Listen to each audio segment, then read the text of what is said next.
नोंमगी ओइबा मियाम पुन्ना खन्ननेनबगी थौरम अमा चानुरा मरुप मणिपुरी पीपल पार्टी इन सिंधुना इम्फाल की जेएम हॉल दा पांगथोखरे अफबा लेंगाक अमा लेहनबा होटनाबदा नुपीसिंग लौगदबा थौदांग हाइबा थीमना पांगथोकपा थौरम अदुदा Aribam Nandeshwari Devi retired district session जज Nithoujam Omenika president Chanura Marup Manipur people party doctor Karam Kunjani Devi retired associated professor Lilong Haoreibi college Ningombam Shrima Devi assistant professor department of political science Nambol and Sanoi college Najima फुंड्रैमयूम general secretary united Manipur Muslim women development organization Khetri तम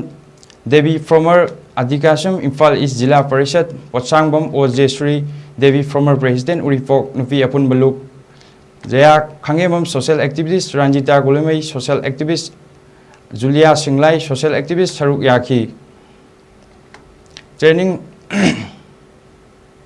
मोदी ना लांबसिदा को चुराचांपुरदना पैकेज अमा अदुगा मणिपुरदना पैकेज अमा इम्फालदा स्टेट अमदा पैकेज अनि पीबा हाइबसी तसेंगना ngasi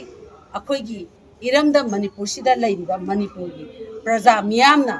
मदु खंगिबरा नतगा खंगदबरा करमबगी खुपीनो हाइबसे अखोइगी मियामना ngasi बाउदा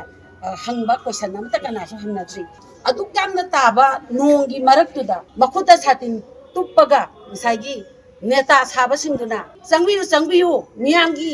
थबकनी नोंग चोटपा करीबता खनबिरुगनु हाइदना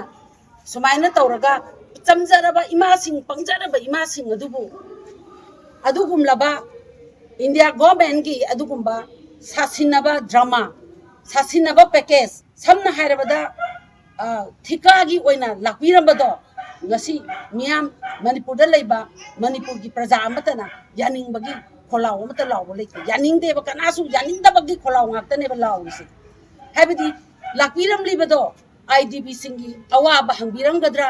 नत्रगा अखोइना चटपा याद्रिबसे फ्री मूवमेंट लेगद्रा न खंजरमबनेबा अदुबु खंजरमबा पुनमक तायो नखरेबा अदुना इंडिया गवर्नमेंट अमदी स्टेट गवर्नमेंट अनीना ngasi अखोइगी मणिपुर सिबु करी कौबिरे थिकापुर हाइना ओथोपिरे मसी मियामना खंगबिगदबनेबा अखोइना लौगदब चाथुंग नत्रगा अखोइगी पैकेज दो आइगी इरमदम आइगी मणिपुर की लेबाक्सिना शांति लेत्रगबु अखोइगी पैकेज तो कैदौना दोइनोबा ज्ञान कयाम तारकनी नत्रगा तारकलोय हाइबदुदी आइगी इमा लेबाकु नुंसिरगदी आइगी इमा लेबाकी लेहावबु मसक खंगना चटपा येलौमी असेंगोयरगदी आई ज्ञान तागनी हाइबगी थाजबदी लेसे।